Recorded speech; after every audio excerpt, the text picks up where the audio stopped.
अस्सलाम वालेकुम students, welcome back to Aspire online session. बेटा आज इस लेक्चर में हम exercise number 6.1 question number 1 part 8 उसके बाद क्वेश्चन नंबर 2 एंड 3 को जो है वो डिस्कस करने जा रहे हैं। इन क्वेश्चंस को आप लोगों ने जो है वो अच्छे से समझना है और साथ साथ आपने इसको बेटा रजिस्टर पे भी लिख लेना है, इसके आपने नोट्स भी बना लेने हैं बेटा। क्वेश्चन नंबर 1 में हमें अगेन कहा जा रहा है राइट फर्स्ट 4 टर्म्स, मतलब हमें एक सीक्वेंस की nth टर्म और फर्स्ट टर्म जो है वो दे दी गई है। हमें यहाँ पे पहली 4 टर्म जो है वो फाइंड करने के लिए कहा जा रहा है। मतलब हमने n टर्म के अंदर n की जगह पे 1 2 3 4 पुट कर देना है, हमें जो है वो पहली 4 टर्म जो है वो मिल जाएंगी। यही वर्क हमने बेटा प्रीवियस लेक्चर में भी किया है। प्रीवियस लेक्चर में जो हमने इसके 2 पार्ट किए थे ना क्वेश्चन 1 के, अगर उन पार्ट का इस पार्ट के साथ कंपैरिजन करें तो थोड़ा सा हमें यहाँ पे डिफरेंस नजर आएगा। प्रीवियस लेक्चर में जो हमारे पास क्वेश्चन थे उनमें हमें एक सीक्वेंस की सिर्फ n टर्म दी गई थी और उसकी पहली 4 टर्म फाइंड करने के लिए कहा गया था। मतलब सिर्फ n टर्म थी और पहली 4 टर्म हमें फाइंड करने के लिए कहा गया था। इस वाले क्वेश्चन में हमें सीक्वेंस की nth टर्म भी दे दी गई है और फर्स्ट टर्म भी दे दी गई है, उससे अगली 3 टर्म हमें फाइंड करने के लिए जो है वो कहा जा रहा है। करना क्या है, हमने इसमें n की जगह पे 1 2 3 4 पुट करना है तो हमें अगली 4 टर्म मिल जाएंगी। जब हमने यहाँ पे सोल्यूशन का आगाज करना है ना तो बेटा हमने इस nth टर्म में n की जगह पे 1 नहीं पुट करना। यही डिफरेंस है प्रीवियस क्वेश्चन का और इस क्वेश्चन का।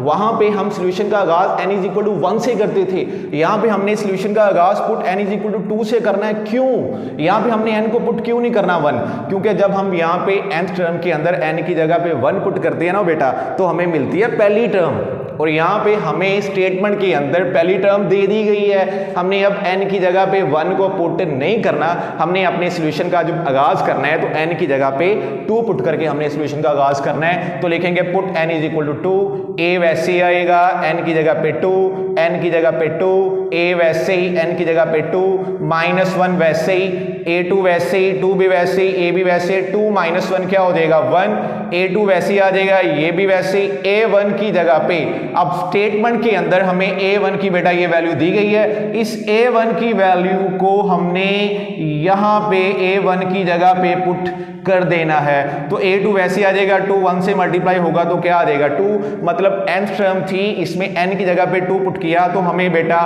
सेकेंड टर्म की वैल्यू मिल गई 2।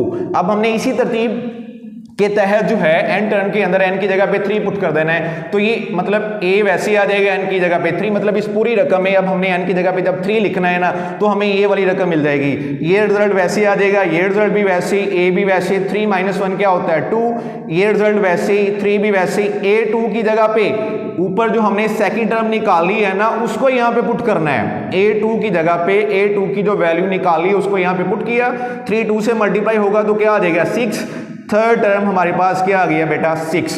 अब हमने 4 टर्म निकालनी है, 4 टर्म निकालने के लिए हम पुट करेंगे put n is equal to 4। ऊपर जो हमारे पास एक सीक्वेंस की n टर्म है, अब उस पूरे रिजल्ट में जब हमने n की जगह पे 4 पुट करना है ना तो हमें बेटा ये रिजल्ट मिल जाएगा। ये रिजल्ट आएगा वैसे ही, 4 भी वैसे ही, a भी वैसे ही, 4 -1 क्या हो जाएगा 3, a4 वैसे ही आ जाएगा, 4 भी वैसे ही। यहाँ पे a3 की जगह पे ऊपर जो हमने थर्ड टर्म की वैल्यू निकाली है उसको यहाँ पे पुट करना है। a3 की जगह पे a3 की ये जो वैल्यू बॉक्स की हुई ना बेटा 6, इसको यहाँ पे हमने a3 की जगह पे 6 पुट कर दिया, 4 6 से मल्टीप्लाई होगा तो क्या आ जाएगा 24। तो हमारे पास यहाँ पे n टर्म थी उसकी 4 टर्म हमारे पास क्या आ गया बेटा 24। यहाँ पे हमें एक सीक्वेंस की n टर्म और फर्स्ट टर्म दी गई थी, हमने उसकी दूसरी, तीसरी और चौथी टर्म को जो है वो क्या कर लिया फाइंड। लास्ट में हमने लिख देना है hence 1 2 6 and 24 are first 4 term कि हमें n टर्म और फर्स्ट टर्म दी गई थी, उससे आगे आने वाली 3 टर्म जो है वो हमने फाइंड कर ली हैं। इस सीक्वेंस की पहली 4 टर्म जो है वो ये हमारे पास हैं। इसके बाद है हमारे पास बेटा क्वेश्चन नंबर 2। क्वेश्चन नंबर 2 में हमें कहा जा रहा है फाइंड इंडिकेटेड टर्म्स, मतलब इंडिकेटेड टर्म की वैल्यू फाइंड करें। यहां पे पहला पार्ट मैंने लिख लिया है 2 6 11 17 अप टू a7। यहां पे अगर हम इंडिकेटेड टर्म की बात करें ना तो यहां पे इंडिकेटेड टर्म है बेटा a7, मतलब यहां पे हमें एक सीक्वेंस दे दी गई है। सीक्वेंस की पहली टर्म है 2, दूसरी टर्म है 6, तीसरी टर्म है 11, चौथी टर्म है हमारे पास 17 और उसकी सातवीं टर्म हमें मालूम करने के लिए कहा जा रहा है। ये 7 टर्म सातवीं टर्म मालूम करने से पहले हमने बेटा छठी और पांचवीं टर्म को मालूम करना है। ठीक है, मतलब हमें एक सीक्वेंस की पहली 4 टर्म दे दी गई हैं, उससे आगे आने वाली हमने 3 टर्म मालूम करनी है। ओरिजिनल वैल्यू हमने A7 फाइंड करनी है, मजबूरन A7 को फाइंड करने के लिए हमें छठी और पांचवी टर्म को भी मालूम करना पड़ेगा। बेटा जब भी ऐसा क्वेश्चन आपके पास आए ना, करना क्या है, जो सीक्वेंस हमें दी जाएगी ना उसकी पहली कुछ टर्म्स हमें दे दी जाएंगी। वो पहली कुछ टर्म जो हमें दी जाएंगी ना, उन टर्म के अंदर एक डेफिनेट पैटर्न लग रहा होगा। हमने क्या करना है, उस डेफिनेट पैटर्न को ढूंढना है। जब वो डेफिनेट पैटर्न हमें मिल जाएगा ना,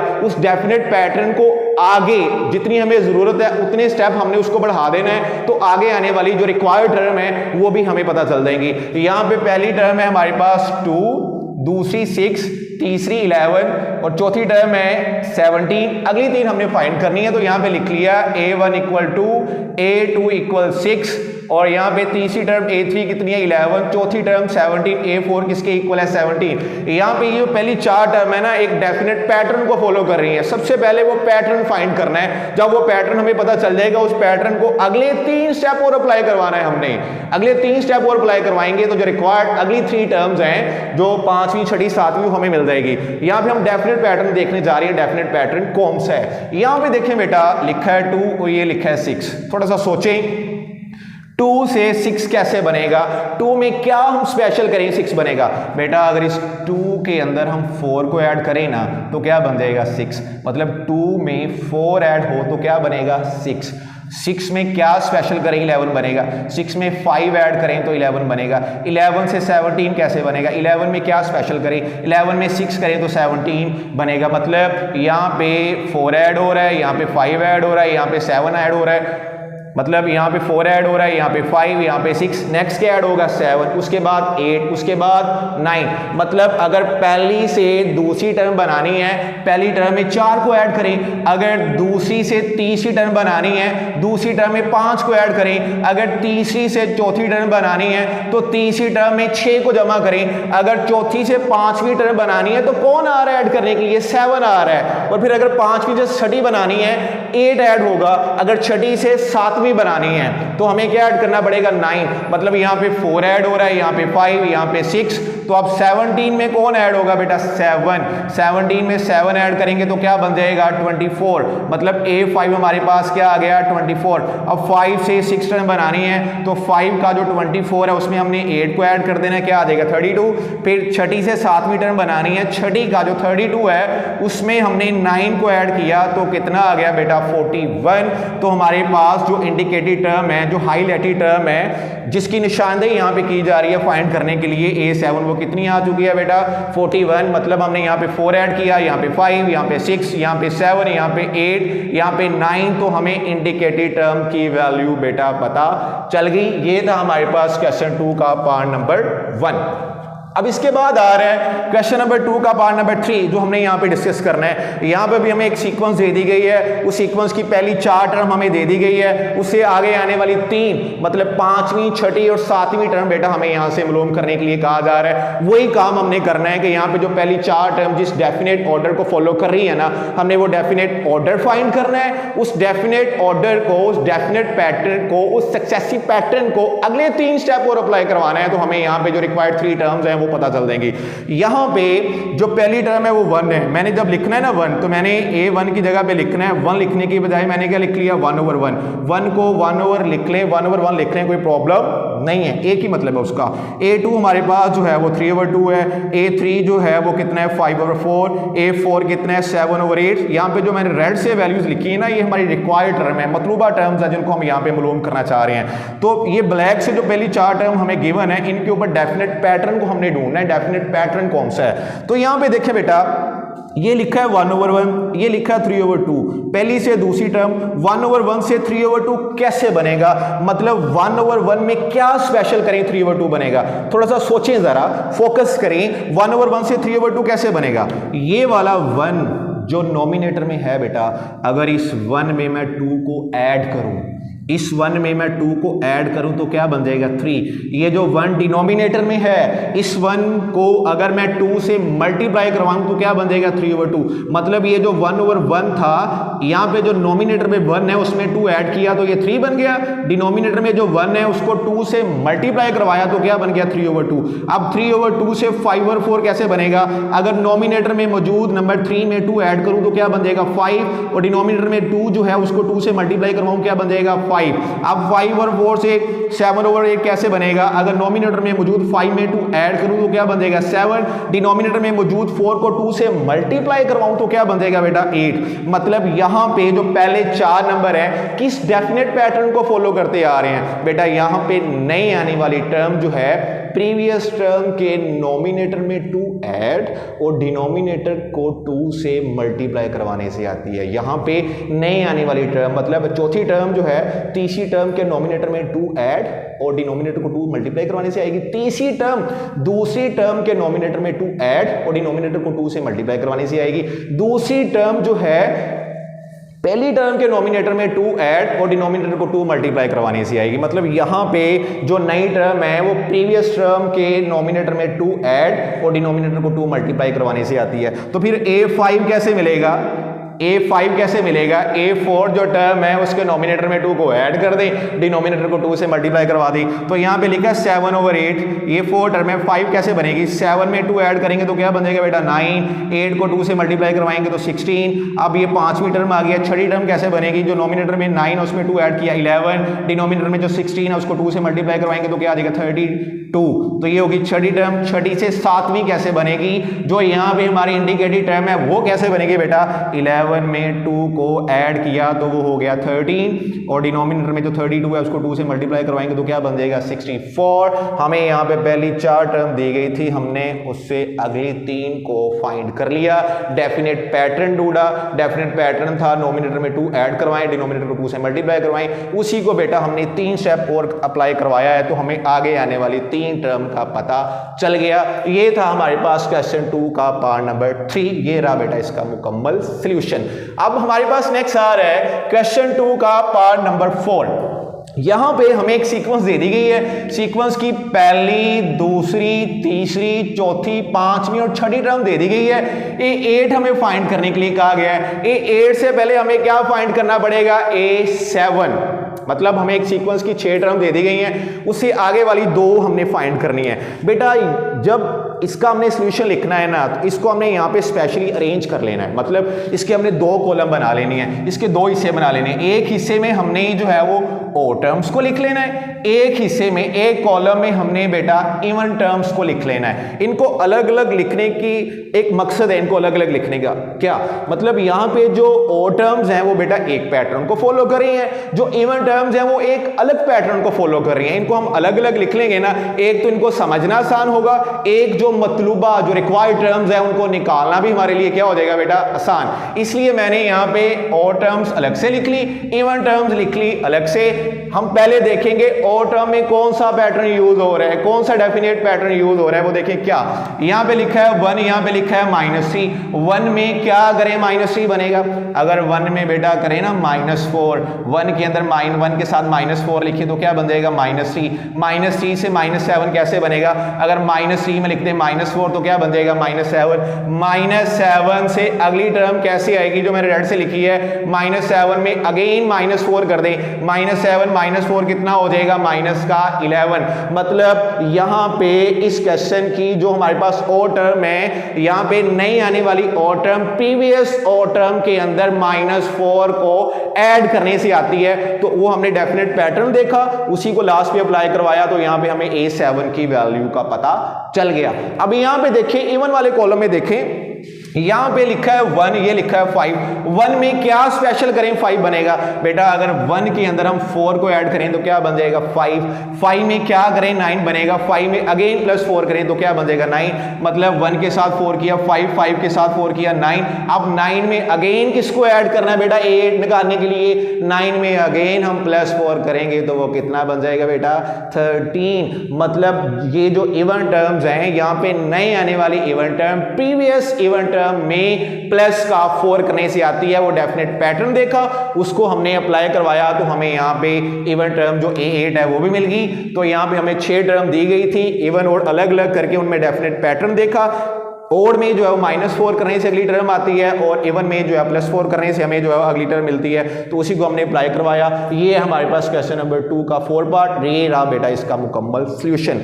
अभी क्वेश्चन 2 का जो 5 पार्ट है ना बेटा, और क्वेश्चन 3 का 4 पार्ट है, वो भी इसी पैटर्न से आपने सोल्व करना है। उसका कंसेप्ट, उसका मेथड भी यही है। उनमें भी आपने क्या करना है, क्वेश्चन 2 के 5 और क्वेश्चन 3 के 4 पार्ट में भी आपको जो टर्म्स दी गई है ना, उनके भी आपने 2 कॉलम बनाने हैं, इवन वाला कॉलम, ओड वाला कॉलम। इवन में एक पैटर्न यूज हो, ओड में एक पैटर्न यूज होगा, तो सेम यही चीज है, यही कंसेप्ट है, आपसे आसानी से वो सोल्व हो जाएगी, उनको आपने बेटा सोल्व कर लेना है। अब इसके बाद नेक्स्ट हमारे पास आ रहा है क्वेश्चन नंबर 3। बेटा क्वेश्चन नंबर 3 में हमें कहा जा रहा है फाइंड नेक्स्ट 2 टर्म्स।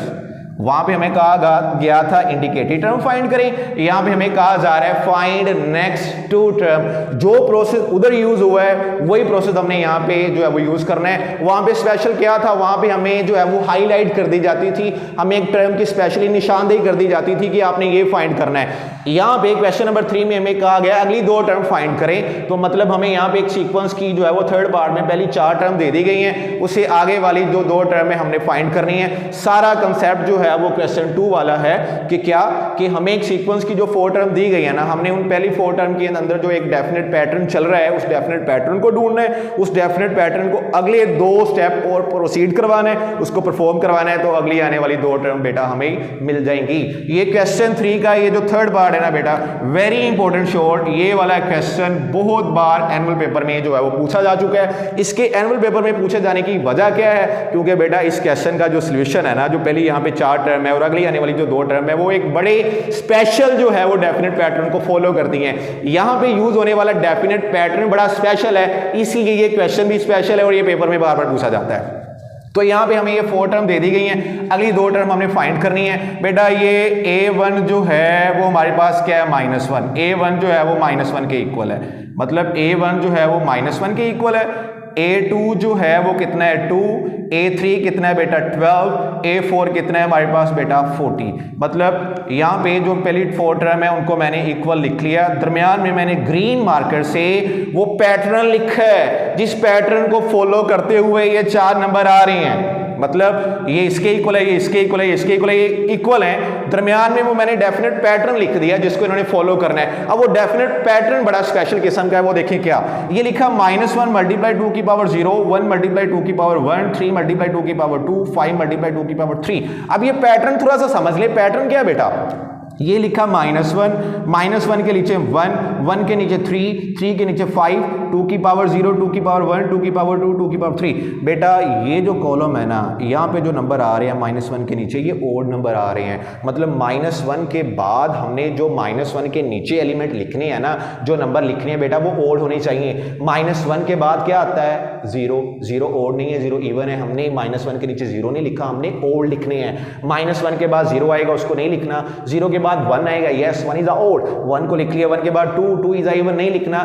2 के बाद क्या आएगा, 3, यस 3 इज अ ओड, उसको लिख लिया। 3 के बाद 4, 4 इज अ इवन, नहीं लिखना। 4 के बाद 5 ओड है, लिख लिया हमने। और यहाँ पे 2 की पावर 0, 2 की पावर 1, मतलब यहाँ पे 2 की पावर 0 है, 2 की पावर बढ़ती जाएगी। 1 की -1 के नीचे हमने ओड नंबर लिख लिए और यहाँ पे हम 2 की पावर को बढ़ाते जा रहे हैं। देखिए 2 की पावर 0 क्या होती है, 1, 1 -1 से मल्टीप्लाई होगा तो -1, 2 की पावर 1, 2 की पावर 1 2 होता है, 2 1 से मल्टीप्लाई होगा 2, 2 की पावर 2 4, 4 3 से 12, 2 की पावर 3 8, 8 5 से होगा तो क्या आ जाएगा बेटा हमारे पास 14। तो यही हमने डेफिनेट पैटर्न आगे चलाना है कि -1 के नीचे जो ओड नंबर चलते आ रहे हैं, 2 ओड और लिख देने हैं और यहाँ पे 2 की पावर को भी हमने बढ़ा देना है। 5 है, 5 के बाद क्या आ जाएगा 7, 7 के बाद क्या आ जाएगा 9, 2 की पावर 3 थी, 2 की पावर 4, 2 की पावर 5, 2 की पावर 4 जो है वो हमारे पास होती है बेटा 16, 16 को 7 से करवाएंगे 112, 2 की पावर 5 होती है 32, 32 को 9 से करवाएंगे तो क्या आ जाएगा 288। हमने डेफिनेट पैटर्न देखा, उस डेफिनेट पैटर्न को आगे 2 स्टेप और मूव करवाया तो हमें 5वीं और 6ठी टर्म भी बेटा पता चल गई। ये था हमारे पास क्वेश्चन 3 का बेटा पार्ट नंबर 3। तो इसके साथ ये एक्सरसाइज हमारी जो है 6.1 ही होती है कंप्लीट। नेक्स्ट लेक्चर में इंशाल्लाह हम एक्सरसाइज नंबर 6.2 को जो है वो शुरू करेंगे। इन क्वेश्चंस के बेटा आपने नोट्स बना लेने, इनको अच्छे से आपने लिख लेना है। तो अपना ख्याल रखिएगा। नेक्स्ट लेक्चर में इंशाल्लाह हम 6.2 को शुरू करेंगे। अल्लाह हाफिज़।